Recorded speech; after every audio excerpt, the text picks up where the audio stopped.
Welcome to another episode of On This Day on the Grueling Truth Sports Network. I'm your host for On This Day, Mike Goodpaster, and today we're going to talk about December the 15th, 1992, which was the day that Arthur Ashe won the Sports Illustrated Sportsperson of the Year.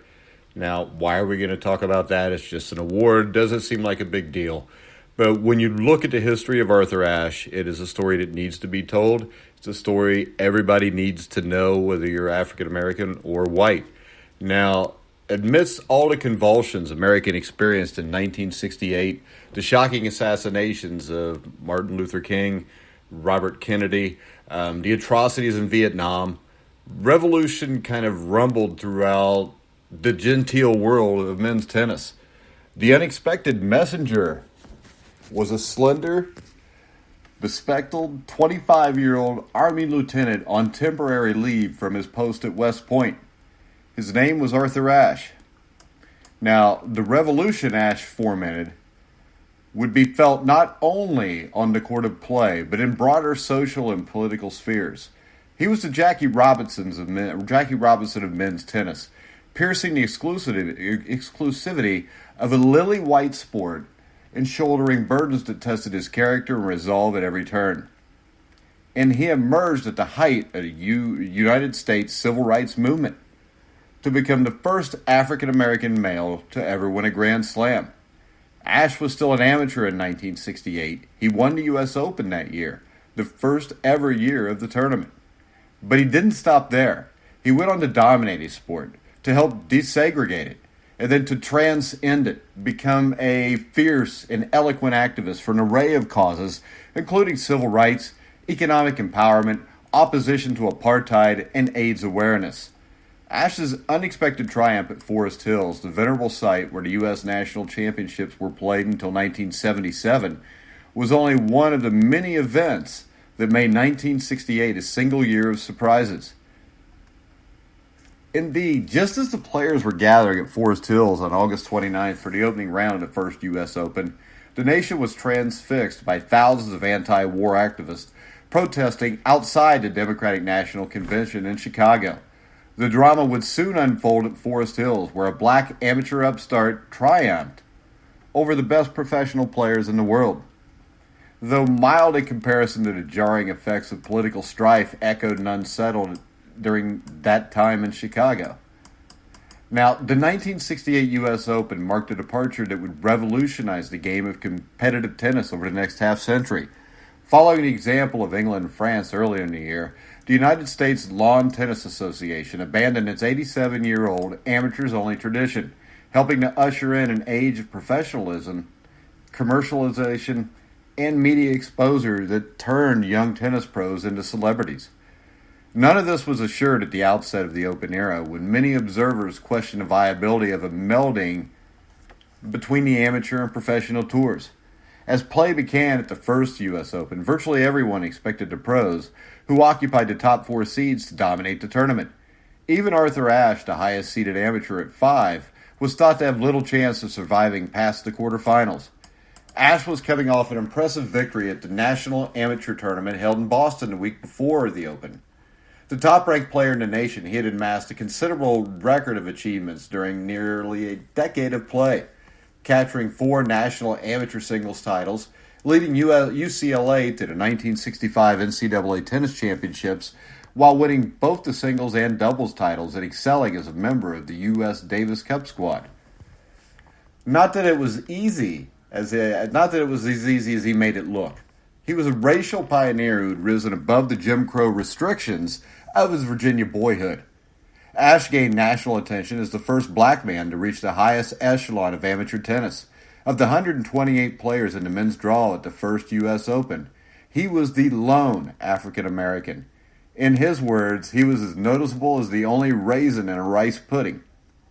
Barred from playing against whites in his hometown of Richmond until 1966, he continued to face racial discrimination at many private tennis clubs, especially in the South. "Get the N-word off the court," one white person screamed in March of 1969 while he was practicing at a club in St. Petersburg, Florida. Ashe was known for his great backhand, hammering serve, a calm and gracious demeanor, and an almost unparalleled commitment to sportsmanship. But these assets didn't initially appear to be enough to overcome the experience and talent of the best pros at the Open. He had never beaten the number one seed, the great Australian Rod Laver, losing to him most recently in the 1968 Wimbledon semifinals. And even if Laver somehow faltered in the early rounds, the young amateur still had the other Aussie pros, Ken Rosewall and John Newcombe, Tony Roche, Roy Emerson to contend with. Also lurking in the draw was his boyhood idol, the legendary champion Pancho Gonzalez, who was attempting a comeback at the age of 40. To reach the finals, Ashe would not only have to play well, he would also need an upset or two to help clear his path to the top. This scenario seemingly highly improbable at the tournament beginning, but when a string of upsets materialized, starting with Laver, Roche, Emerson, in the fourth round, Ashe sensed fate had somehow intervened. When Newcombe and Gonzalez were up in it in the quarterfinals, only Rosewall and the fleet-footed Dutchman Tom Oker remained. In the semifinals, Oker eliminated Roswell, while Ashe upended his Davis Cup teammate Clark Graebner, the number 7 seed, in 4 sets. The match, one of the most famous of Ashe's career, was immortalized by the journalist John McPhee in a remarkable series of New Yorker articles later published in book form as Levels of the Game. A masterpiece of close analysis, the book would add color, literally and figuratively, to the historic aura surrounding the first U.S. Open, emphasizing the stark contrast between the two players, one black and southern and quietly determined to make his mark, the other white, Midwestern, and seemingly self-satisfied with his upper middle-class life. McPhee noted that even their equipment clashed.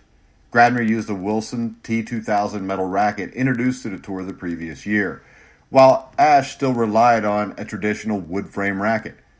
As amateurs, they were removed from the high-stakes commercialism that was revolutionizing the tennis world. But their primal semifinal contests made good copy and great television. Ashe's championship match against Oker produced its own 5-set drama, using pinpoint backhands and blistering serves, including a remarkable, for the time, 26 aces.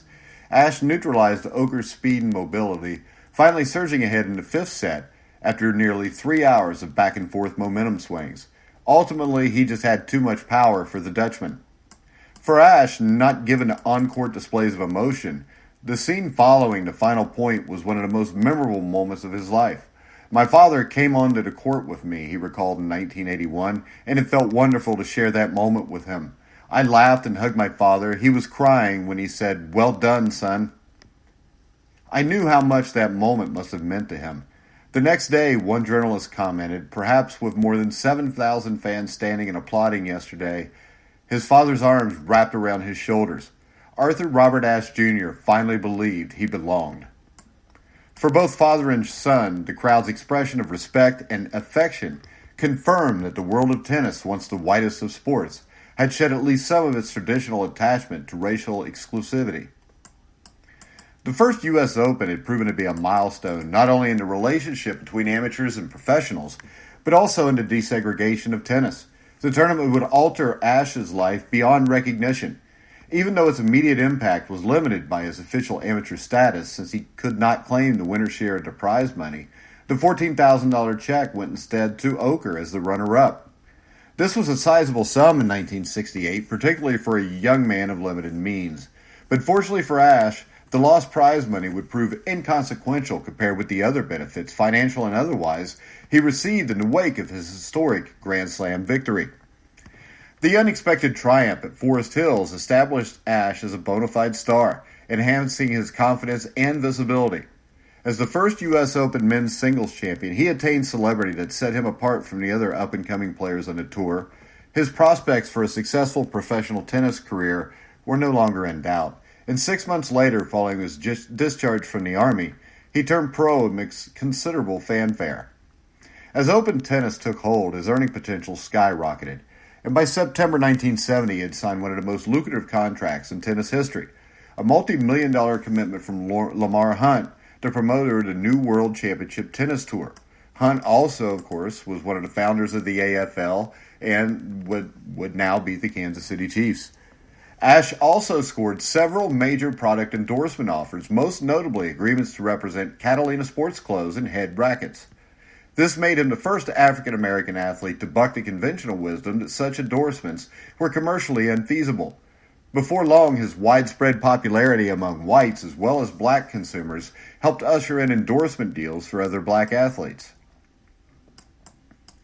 The U.S. Open title helped to make Ashe rich and famous, but for him, social celebrity served mostly as a platform for public influence and social action.